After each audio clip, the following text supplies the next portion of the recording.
kontak apusi dengan acara sinau bareng. Sebab nek aku nyinau niku aku gak iso. Nek aku dari kiai aku gak iso. Wong aku gak ro ya. Mulane aku bareng-bareng awakmu sinau kepada bapak-bapak semua. Dan puncak pengetahuan kita malam hari ini yang namanya belajar tanpa batas.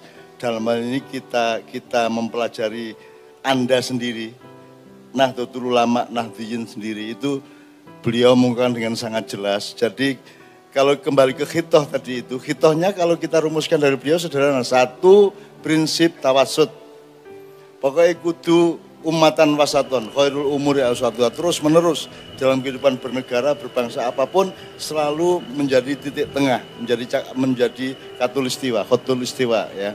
Nomor dua, tawazun, selalu menciptakan keseimbangan antara semua pihak di dalam berbangsa Indonesia ini. Ketiga, tasamuh, jadi selalu memberi ruang kepada yang lain, selalu toleran, selalu siap ngalah ya. Mergo apalagi ini sangat hidup karena kita punya kebudayaan Jawa. Nek NU iku nek nganggo cara wayang iku memposisikan diri sebagai punokawan dan ponokawan. Punokawan itu seorang atau kelompok yang menemani negara, raja maupun rakyatnya dengan ilmu. Dan ilmunya bukan ilmu praktis material, tapi ilmu kebijaksanaan. Jadi dia tidak hanya benar, tidak hanya baik, tapi juga bijaksana, ya, mulia, gitu. Itu namanya punokawan. Fungsi yang kedua NU adalah ponokawan. Ponokawan ini bedanya dengan punokawan adalah kalau punokawan dengan ilmu wisdomnya yang tinggi dan luas, kalau ponokawan ini menemani dengan cinta dan kesetiaan. Oleh karena itu Anda sekarang sudah punya pedoman. Kapan ada gejala keluar dari khito atau tidak, Anda sudah punya pedoman. Asalkan tawasud, tawazun, dan tasamuh, ya, itu berarti NU berada pada relnya atau pada jalannya, khitohnya tadi, khotnya tadi itu. Gitu. Nah, satu informasi lagi saya mohon dengan sangat untuk belum lengkap, beliau sudah sangat lengkap dan sudah ketemu malam ini. Anda sudah tahu persis sekarang, sudah fresh seperti tahun 1926 ini. Sudah fresh kembali kita ya malam hari ini. Jadi wingi sing salah-salah wis sepuron kabeh. Meneh mulai awakmu mimpin, ayo didandani meneh kabeh. Tawasud, tawazun dan tasamuh, kemudian direposisi atau diorganisir kembali antara yad'una ilal khair wa ya'muruna bil ma'ruf wa yanhauna 'anil munkar. Jadi kalau ma'ruf itu kebaikan yang sudah dirumuskan dan polisinya adalah dengan perintah atau dengan paksaan kekuasaan. Makanya itu urusan PKB dan kekuasaan atau pemerintah. Tapi kalau yad'una ilal khair, dakwah khair itu adalah kebaikan yang masih cair, yang masih universal. Dilakukan oleh siapa saja, setiap manusia dari bangsa Indonesia. Kemudian yanhauna 'anil munkar, ini dilakukan bersama-sama oleh pemerintah maupun rakyatnya, oleh PKB maupun Nahdlatul Ulama. Dengan ini saya kira malam ini kita sudah khatam. Sudah jelas pengetahuan kita dan itu tidak bisa saya yang menjelaskan. Jadi aku iki gak sinau bareng ku jane gak ngapusi awakmu. Anjen aku gak iso karo gak roh, dadi aku tak njaluk tolong bapak-bapak, mas-mas semua, bapak-bapak, ibu-ibu semua untuk bersama-sama menggali apa yang kita perlukan untuk masa depan kita bersama, gitu ya. Terakhir sekali, satu informasi Pak Muzamil, saya minta mikrofonnya. Pak Muzamil, ini peristiwa teknis. Jadi berdirinya NU itu ketika Mbah Hasyim itu menjadi santrinya Syekhona Khalil, ya. Setelahnya, ya. Kaitannya dengan Mbah Khalil gimana Pak Muzamil? Setahu beliau ya, benar tidak kita cari bersama ya, ojo mutlak-mutlakan ya. Ono keliru-keliru didik ya. Kan gak iso pas-pas nemen ya. Rupane peteng-peteng ya. Kadang-kadang keliru-keliru meleset-meleset. Kon lapa guyang-guyung ku tau runo kon ya. Oke Pak Muzamil, tolong diceritakan sedikit aja. Ya, jadi Mbah Hasyim memang berguru kepada Syekhona Khalil. Nah pada saat situasi seperti yang disampaikan Gus Kikin tadi, ada semacam tuntutan-tuntutan untuk mendirikan organisasi. Tapi Mbah Hasyim itu orangnya yang senang musyawarah. Dia tidak mau mendirikan sendiri, maka minta pendapat beberapa ulama dan juga butuh petunjuk dari Allah Ta'ala. Karena itu beliau bermunajat istikharah, tapi belum keluar-keluar petunjuk itu. Ternyata yang dapat petunjuk adalah Hadratus Syekh Syekhona Muhammad Holil Bangkalan. Maka pada tahun sekitar sebelum NU berdiri, tahun 24 itu, Syekhona Holil mengutus santrinya, yaitu Ki As'ad Syamsul Arifin, itu guru saya, itu ya. Nah, untuk datang dari Bangkalan ke Tebu Ireng sini dengan perintah membawa tongkat sambil membaca surat Toha ayat 17 sampai 22. Wa matil kabiyaminika ya Musa qala ya asoy atawakkau 'alaiha wa ahussu biha ala ghanami wa liya fiha ma'arib ukhra qala alqiha ya Musa fa alqaha fa idza hayatun tas'a dan seterusnya sampai 22 ya. Itu disampaikan kepada Mbah Hasyim di sini di Tebu Ireng. Siapa ini utusan dari Syekh Holil? Oh ya, ada apa? Disampaikan tongkatnya, ayatnya dibacakan. Kata Ki As'ad, Hadratus Syekh langsung menjawab, berarti ini guru saya merestui saya untuk mendirikan jam'iyahnya para ulama. Bukan langsung nama Nahdlatul Ulama, jam'iyahnya ulama. Selang tidak berapa lama setelah pulang, Syekh Holil mengutus Ki As'ad lagi membawa tasbih sambil membaca ya Jabbar, ya Qahar, ya Jabbar, ya Qahar, ya Jabbar. Itu diputar sak putaran ya Jabbar Qahar itu. Nah, disitulah barangkali pesan Syekh Holil tentang tongkat Musa, NU itu. Tongkat Musa yang di situ Nabi Musa mengatakan ini untuk angon wedus. Nah, jadi NU berarti posisinya angon wedus. Jadi awakmu wedus kabeh. Sadar. Udah. Ya itu, okay. Itu ya peristiwa dari Syekh Holil Bangkalan. Saya tadi bisi Gusola, mbok sampean bikin tim untuk nyusun benar secara detail seluruh sejarah itu supaya menjadi rujukan yang jelas bagi generasi berikutnya. Engko nek gak engko ngarani nyongko don ya. Nanti kita akan terbias-bias dalam sejarah. Kalau ada penyusunan buku dari Tebu Ireng mengenai semua itu, asal usulnya, data-datanya, semuanya lah. Pokoknya diverifikasi sedetail mungkin, seteliti mungkin. Mudah-mudahan buku itu akan menolong bangsa Indonesia. Sebanyak sekali peristiwa-peristiwa yang terjadi di Jakarta, itu karena tidak punya rujukan Tebu Ireng. Kalau dia mengetahui apa yang dulu pernah terjadi, yang akhirnya berpusat di Tebu Ireng, maka Indonesia akan punya kaca, akan punya cermin, akan punya marja, akan punya rujukan gitu ya. Ada tambahan nanti saya sedikit lupa tadi. Ya oke, sekarang aja tak apa. Ya. Oh, ya. Tadi masalah kitab dan cincin. Nah, gitu ya. Jadi Syekh Holil itu memberi kepada santrinya Hadratus Syekh Hasyim Asy'ari itu kitab, kepada Ki Ahmad Dahlan juga kitab. Terus mbahnya Mbah Nun ini, buyutnya itu Kiai Imam Zahid itu dikasih cincin. Nah, Mbah Hasyim menjadi pendiri NU, Ki Ahmad Dahlan menjadi pendiri Muhammadiyah. Nah, satunya cincin. Nah, maka kalau tadi kitab sudah diartikan, cincin ini kan cinta, tanda cinta, perkawinan. Oleh karena itu, kalau ada apa-apa di Indonesia, ini tugasnya Mbah Nun. Gitu ya. Gitu. Beliau tidak boleh masuk NU, tidak boleh masuk Muhammadiyah, tidak boleh masuk FPI apalagi HTI. Sudah bubar, gitu ya. Tapi kalau ada apa-apa antara NU, Muhammadiyah, FPI dan lain-lain, memang beliau yang harus mencincinkan. Nah, itu ya. Maka beliau itu bukan NU, bukan Muhammadiyah, bukan yang lain-lain, tapi juga NU, juga Muhammadiyah, juga yang lain-lain sebetulnya.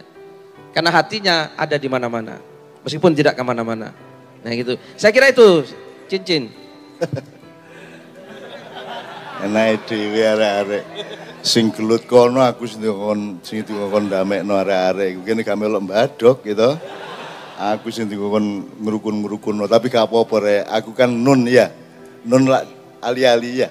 Ngono, mulane aku iki senengake. Ngono lho rek ceritane. Oke. Al-aqiu minal iman gitu. Opo meneh Gus. Aja mureng-mureng rek ya. Lho nek kon gak guyon ngene ya apa kate bersatu hatimu ya. Oke, jadi teman-teman sekalian, menurut kakaknya Pak Hasyim Muzadi yaitu Mbah Mukhid Muzadi, sampean lihat rekamannya. Pokoknya saya itu NU. Mbah Mukhid mengatakan, sampean lihat rekamannya di YouTube ada. Pokoknya Cak Nun itu NU. Kadek ngarani Muhammadiyah tak tonyo raine ngono deh. Jadi aku NU gitu. Tapi aku yang menengahi bapak, jeneng aku NU ngono ae. Tapi aku ya Muhammadiyah barang aku sekolah SMA Muhammadiyah. Aku ben ketua IPM, kate lapokon ya. Jadi Nabi Muhammad NU atau Muhammadiyah? Aku nyelidiki ku biyen, Sayyidina Umar, Sayyidina Abu Bakar, Ali, Utsman bareng tak takon sampean niku NU atau Muhammadiyah. Jok tek-tekan kon takon gak ngono kan. Jadi teman sekalian, I love NU, I love Muhammadiyah, I love the whole human being and kaum muslimin muslimat, mukminin mukminat. Ojo kuatir tak kancani kon kabeh, tak kancani. Aku gak duwe kepentingan apa-apa, aku wis duwe Novia kalau jengking. Tenang ae, ya. Pokoknya tak kancani rek, ngono ya. Tenang aja, saya tidak punya dendam, saya tidak punya masalah dengan Anda semua. Kalau Anda punya masalah sama saya bersyukur supaya saya bisa mendoakan Anda menjadi berdamai kepada saya. Ngono ya rek ya. Aku kangen karo Gus Dur mergo koncoku ndagel, dudu koncoku ilmu. Aku tahu pertandingan ndagel karo Gus Dur di Museum Jakarta. Gantian Gus Dur aku, Gus Dur aku, Gus Dur aku sampai akhirnya aku kentekan Gus Dur tak dadekno dagelan. Gitu. Lah ya apa kentek? Oh pokoknya Gus Dur karo aku sing ngono iku lah. Wah aku dilolokno terus padahal aku karo Gus Dur sopan gak karo-karuan aku. Tak dim terus aku Gus Dur. Ngono apa dilolokno terus aku. Dan aku sebagai wong tuwek gitu. Selalu ngalah karo kabeh. Iki Gus Dur ngrungokno dancuk Cak Nun ngene. Lah Gus Dur sering metu te mriko, ten dalan. Terus liwat ana truk-truk liwat. Pak Harto titik 2. Enak zamanku tole. Nah, terus Gus Dur mesem. Terus Gus Dur miber metu Pak Harto ndek alam barzah. Loh, Gus, kok te mriki? Mboten kula niku bosen. Tentu Buireng niku kula dereng ditekani malaikat mungkar nakir lho kok dorong. Lah sing ziarah mboten entek-entek. Padahal nek ziarah entek 40 langkah dari kuburan baru dia didatangi. Lagi anggar mungkar nakir itu wah jak akeh mulai meneh ngopi. Rokok. Wes gak sida-sida. Terus Gus Dur sambat nang Pak Harto. Gitu. Terus lho, napa niku Gus? Niku lho, wong-wong niku kangen sampean. Truk-truk niku isine enak zamanku to Le. Terus Pak Harto kan rada isin-isin karo bangga salah tingkah ngono. Lho, nek menurut sampean Gus Dur niku leres ta mboten? Nggih leres jare Gus Dur. Soalnya sakniki niki sampean biyen lak Soeharto lak ijen. Sakniki niki kabeh Soeharto. Jare Gus Dur ngono. Belajar ndi-ndi Soeharto kabeh gitu loh. Sing kena KPK mek 2% paling gak akeh. Liyane gurung mlebu KPK apa meneh saiki KPK wis dipotong-potong gak oleh segala macam gitu ya. Wis gak apa-apa wis. Engko nek gak percaya nang Gus Dur dhewe. Gus anu ngeten. Soalnya aku karo Gus Dur gua arep garapan tok isine. Dan aku sial terus. Aku Pak Harto mari mudun tak kancani ya. Terus Pak Harto sampean saiki gak disepuro sapa-sapa, tapi sampean iso njaluk sepuro nang Gusti Allah. Sampean bisa taubatan nasuha dan husnul khotimah. Terus Pak Harto tak undang nang masjid DPR yaitu Baitur Rahim. Tutuk kono aku dilolokno karo wartawan, dilolokno karo politisi-politisi, dianggap saya akan membangkitkan Soeharto lagi. Aku sing ngedukno, masa aku sing munggahno menel. Angelmu abote koyo ngono ae. Kalau ngedukno wis kabotan maksud tak unggahno meneh arek-arek yo gendeng arek-arek ngono. Terus akhirnya aku telepon Pak Harto, enggak usah teko, enggak usah datang. Wiritan di rumah aja seperti yang saya kasihkan, ya. Cukup saya di sini dan saya bilang sama wartawan, Pak Harto enggak akan datang. Acara saya batalkan dan Pak Harto mengatakan dia siap diadili. Saya bikinkan pernyataan 4.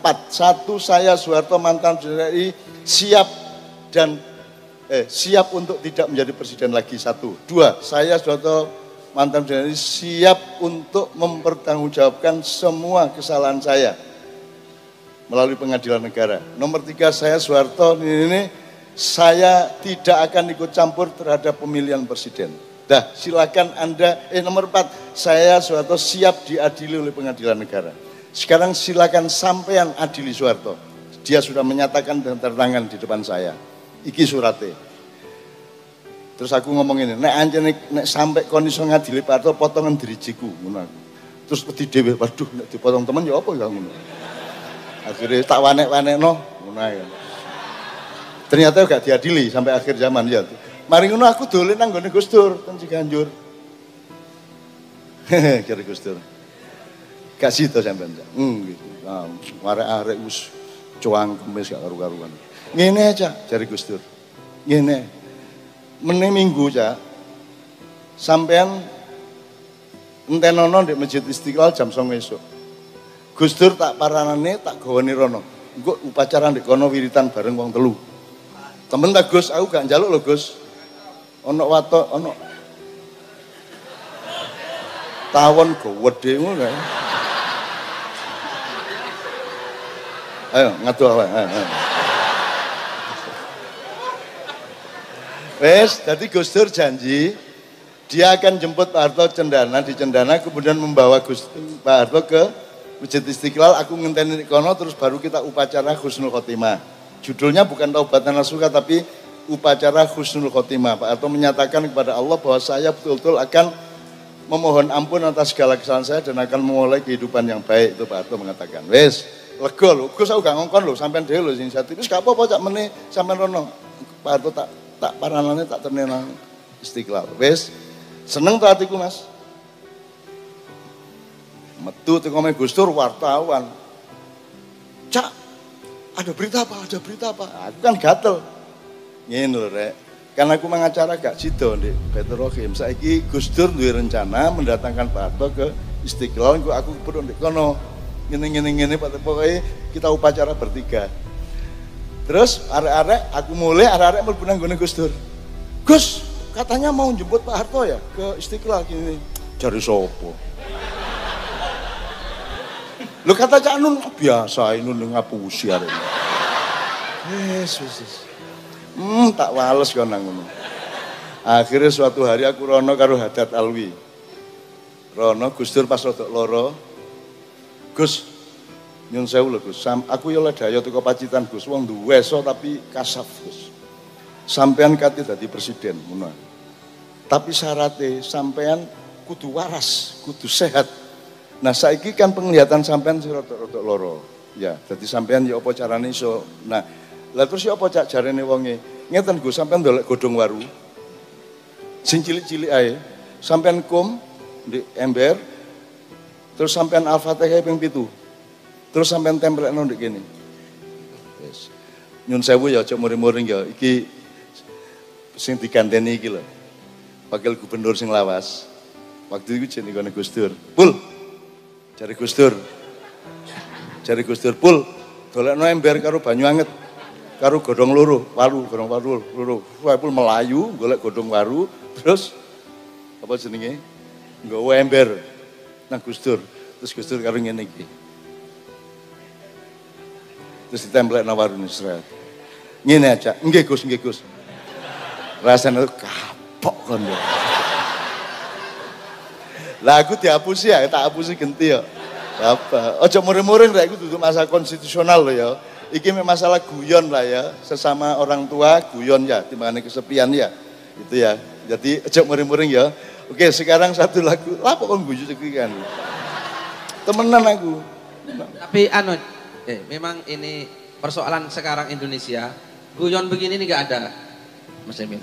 Ini harus dihidupkan lagi guyon, gitu ya. Ini sekarang tokoh-tokoh kita ini sepaneng semua. Pernyataan-pernyataannya selalu panas, emosi. Mbok guyon kayak gitu kan asik gitu loh. Mudah-mudahan wakil gubernur suka guyon lah, jangan serius-serius. Aku kapan-kapan rek kepengin rene nek ana waktu santai, aku khusus nyeritakno guyonku karo Gus Dur. Ya. Khusus guyon ora aja muring-muring lho. Guyon lho ya. Gus Dur nomor 1 guyone. Wis guyon ngene iku. Wis ngono iku lah jeneng Gus Dur. Yes. Aku tunggu yo dhewe. Lah ya apa? Tak angkat, aku tak atur ya apa carane Gus Dur dadi presiden, iki ana poros tengah, iki tak parani ketua Golkar, tak parani ketua P3. Nek P3 karo Golkar kompak, PDIP kalah. Gus sampeyan dadi presiden insyaallah. Dek Hotel Melia. Ngono Cak. Mungkin jam 5 sore sampeyan dadi presiden insyaallah. Tapi aku njaluk mergo aku sing usaha. Apa Cak? Loro, siji Aceh kudu beres. Gampang macam-macam tak tonyo ngono ae. Jawab ngono ku temenan. Karo ngene iki. Gampang tak tonyo. Siji meneh Gus. Aku tidak mau urusan politik modern Indonesia masih berurusan dengan Nyai Roro Kidul. Ngono aku. Karena saya punya cerita panjang mengenai Nyai Roro Kidul sampai hari ini dan itu serius. Anda harus tahu bedanya Nawang Wulan sama Nawang Sih ya. Yang Anda ketahui kan Nyai Roro Kidul bukan Ratu Kidul. Nah yang saya maksud ke Gus Dur itu Ratu Kidul, bukan Nyi Roro Kidul. Tapi kok kapan-kapan tak ceritani ya. Terus pokoknya Gus kalau mana sampai dari presiden gak usah kate berhubungan nang Nyai Roro Kidul. Terus Gus Dur sampai anu ngono kok dibahas. Lu temenan nih Gus. Cak, wis tak SMS. Ya apa ya? Jadi Ratu Kidul wis di SMS karo Gus Dur lho. SMS napa? Takon gak jilbab.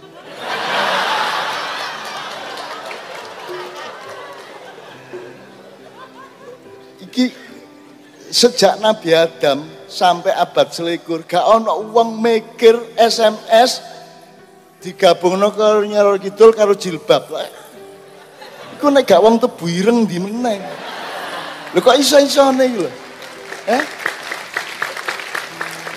Jadi idenya siji SMS Nyai Roro Kidul lak gendeng ya usane. Nomor loro SMS isine sampean gawe jilbab. Lho ndane lak sulap-sulap lak teles kabeh jilbabe. Oh, pesare. Lho ngono iki Gus Dur ya serius lho. Sampean dobol lah ngono. Wis. Ngono ya rek ya. Oke.